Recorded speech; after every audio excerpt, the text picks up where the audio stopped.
you ever met someone who changed your life in just one conversation? Today's story is about love that started with a sketchbook, was torn apart by fate, and survived a decade of silence. Let's dive in. He had everything most people only dream of: power, wealth, status, but deep inside he felt hollow. Until he met her, a woman with an artist's heart and eyes that saw the world in her own unique way. Elias Monroe was the CEO of a leading tech company in Portland, Oregon. He lived in glass towers, surrounded by million-dollar deals and high-profile events, yet felt like a stranger in his own life. Leona Carter, on the other hand, was a young artist fresh out of graduate school, working part-time at a cozy art cafe. She painted to survive, and survived to paint. She wasn't glamorous, wasn't famous, but she radiated light.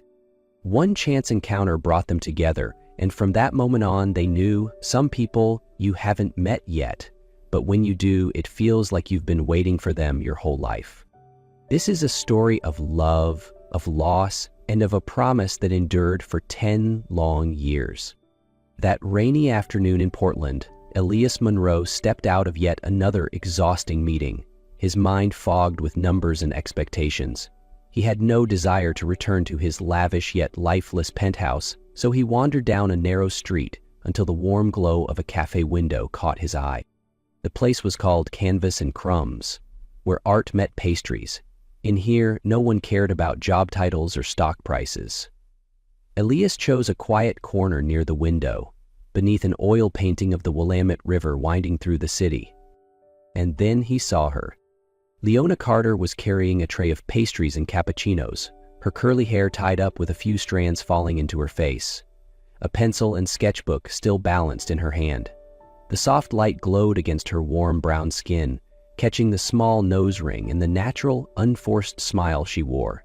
She was authenticity in a world Elias had long since grown disillusioned with. When a distracted customer bumped her, sending her sketchbook tumbling, Elias picked it up.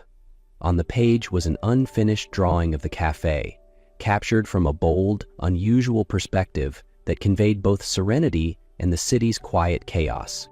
"You've drawn the soul of Portland," Elias said, almost involuntarily. Leona raised an eyebrow, equal parts skeptical and amused. "That's either the cheesiest thing I've heard today, or you actually know something about art?" "Yale, art history, before I became a reluctant CEO," he replied with a small smile. They spoke for only a few minutes, but it felt deeper than most conversations Elias had had in years. When she offered him her hand, it wasn't just a handshake. It was a door quietly opening from one soul to another. And Elias knew something inside him had just shifted. After that first encounter, Elias began frequenting Canvas and Crumbs so often that the staff started calling him the window guy. But only Leona knew the real reason. He came for her. She invited him to her student showcase, where her paintings depicted Portland not as a postcard city, but as it truly was. Street musicians, weathered rooftops, faces full of both hope and fatigue. Elias stood silently in front of one piece, then whispered, "You see what the world forgets to look at." From then on, they started stepping into each other's worlds. On rainy days, Elias brought Leona to his mother's private gallery, a space filled with art his mother once loved. On late nights, Leona taught him to paint, not to become an artist, but to hear his own heart again. He loved her not because of their differences, but because she brought him closer to the man he forgot he was. She loved him not for his wealth or success, but for how he supported her quietly, without judgment, always seeing her like she was everything. One spring evening, Elias led Leona to an empty gallery he had reserved. Inside, he had secretly displayed 12 paintings he'd created himself, each capturing a moment from their love story: their first coffee, the afternoon they sketched under the rain, her smile the first time they held hands in public. The final painting showed something that hadn't yet happened: 2 hands intertwined, with a glowing chapel in the distance. He stepped forward, opened a small ring box, and said softly, "I don't just want to love you today. I want to love you in the ordinary days, in imperfect moments, "Leona Carter, will you marry me?" She cried and nodded. Not because it was a perfect proposal, but because it was real. The wedding day arrived with the soft golden glow of autumn. A small chapel tucked in the woods outside Portland had been decorated with wildflowers and Leona's own paintings. Guests slowly filled the pews. Two families, one modest, one affluent, laughing, mingling, sharing joy. Elias, in a simple suit, stood at the altar, heart pounding with anticipation. In the bridal suite, Leona wore a dress she had designed herself. Simple, artistic, and wholly her. She smiled nervously, then paused in front of the mirror. "I'm really getting married," she whispered, her voice full of emotion. Then her phone rang. Not her main phone, but the backup one she only gave to family. An unknown number flashed on the screen. She hesitated, then answered. "Leona Carter?" A firm male voice asked. "Yes." "This is Agent Daniel Sullivan, FBI. You need to listen carefully. This is a matter of life and death involving Elias Monroe and your sister's husband." Leona froze. In a matter of minutes, her world shattered. Marcus, her sister's husband, was linked to a smuggling operation under federal investigation. Elias, due to a recent business acquisition that unknowingly disrupted the cartel's routes, was now on their hit list. The plan? An assassination, today. You cannot tell anyone, not your family, not your fiancé. If they suspect a leak, Elias dies. We've tried to contain the threat, but new intel just came in. We're out of time. You have to disappear, now. With no time for tears, Leona grabbed her purse, turned to her bridesmaids and said, "I just need a minute to breathe." That was the last time anyone saw her.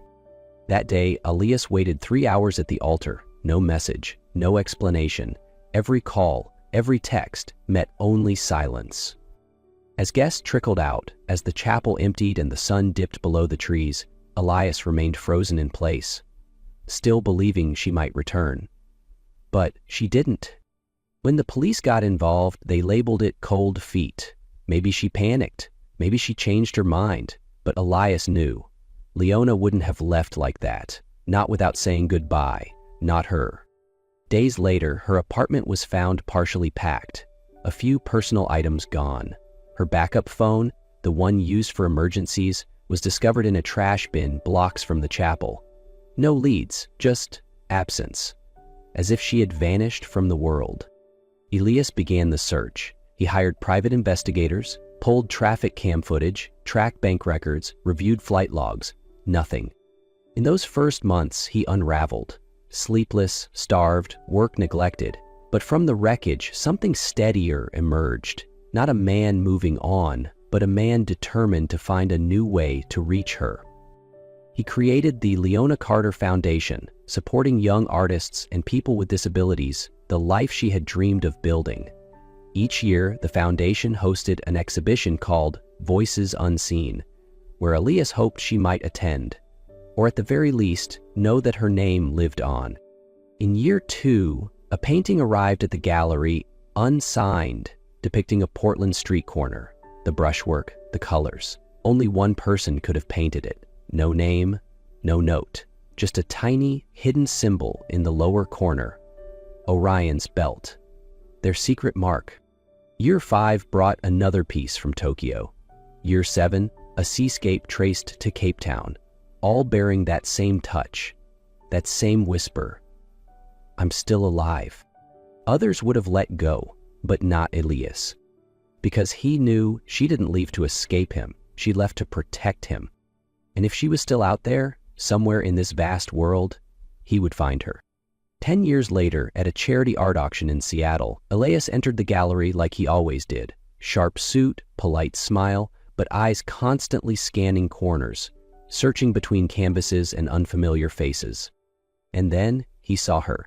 Tucked near an exit, a woman sat in a wheelchair. Her hair was short, her face gaunt, a pale scar running along her left cheek. But Elias knew her instantly. That gaze, those eyes, the way she tilted her head while studying a painting. It was Leona. His heart stalled. He moved toward her, step by cautious step. "Leona," he said softly. She froze, not turning, though her hand trembled on the armrest. When she finally turned to face him, their eyes met, and time held its breath. "You weren't supposed to see me," she whispered. "I just wanted to see you, one last time." "No," Elias said, voice thick with emotion. "You don't get to disappear again." He gently persuaded her into a private viewing room, away from the crowd. Under soft lighting, the truth unfolded, shards of a decade-long mystery finally falling into place. That day, Leona had answered Agent Sullivan's call. Marcus, her sister's husband, had been laundering money for a global smuggling ring through art sales. When Elias acquired a shipping company, he had unknowingly destroyed one of their key routes. And so, he became a target. The FBI demanded Leona vanish, no contact, no explanations, to protect Elias and preserve their investigation. 6 months turned into a year, then 2. Then came the explosion in Bangkok, a car bomb not meant for her, but one that left her scarred, unable to walk. "I wanted to come back," she said through tears, "but after everything, I'm not the same me you once loved." Elias took her hand, gently but firmly. "I didn't love who you were 10 years ago. I love you, here, now. You're still my Leona, no matter where you've been, no matter what's changed. I still choose you." The morning after their reunion, Elias stood outside room 412 of the hotel, his hand trembling slightly. 10 years ago, he had waited for her at the altar. Now, he was waiting for her to open a door. The door opened, and there was Leona. No makeup, eyes swollen, one hand on the doorframe, the other resting on her wheelchair. "You came," she said, as if unsure it was real. "I told you I would." She rolled back slowly. The room was simple, a half-packed suitcase, a few old sketches scattered across the desk. Elias sat across from her, his hands clenched together. "Were you planning to leave?" he asked gently. Leona nodded. "I thought, if I left early, it would be easier, for both of us." "I ended my engagement," Elias said, straight to the point. Leona turned, visibly stunned. "I couldn't keep pretending I was capable of living a life without you," he continued. "Natalie is wonderful, but you are home." Leona gave a short laugh, tinged with tears. "Elias, I'm not the woman you used to love. I don't run through the rain anymore. I don't dance around galleries. I sit in this chair. I take medication every day. Some nights I don't sleep because of the nightmares. Some days I can't even leave my room because I'm terrified of being seen." Elias stood and moved closer. "And I'm still here, not because you're perfect, but because you are still the bravest person I've ever known. You think you're weaker now, but to me, you've never been stronger." Leona didn't respond. His words cracked something open inside her, a wall she had spent 10 years building. "I know you're scared," Elias said softly. "So am I. But you don't have to do this alone anymore. On the days you can't step outside, I'll stay in with you. On the sleepless nights, I'll read to you. And for the dreams that were never finished, we'll paint them together." He knelt beside her and opened a velvet box. Inside was a simple platinum ring, set with a single sapphire, the color of the Portland sky the day they met. "I'm not proposing," he said, eyes steady. "I'm just asking if you're ready. Just for today, stay. Not forever, just today. And we'll start again, right from where we left off." Leona looked at him for a long time. Then, slowly, she reached out and touched the ring. Tears streamed down her cheeks, but this time they carried a fragile hope. "Just today," she whispered. Elias smiled, gently squeezing her hand. "And tomorrow, if you still want to. Then tomorrow too." 1 year after they found each other again, Elias and Leona were married, not in a grand cathedral with vaulted ceilings and soaring choirs like 10 years ago, but in the quiet garden behind Leona's home. The same garden where she had planted wildflowers, practiced physical therapy, painted again, and day by day learned to believe she still deserved happiness. There were no hundreds of guests, no press cameras, no orchestra, just the people who truly mattered. Family, close friends, and those who had witnessed the long, winding journey of love, heartbreak, and reunion. Leona didn't wear a traditional wedding gown. Instead, she worked with an adaptive fashion designer to create a dress that was soft, graceful, and hand-painted with her own brushstrokes.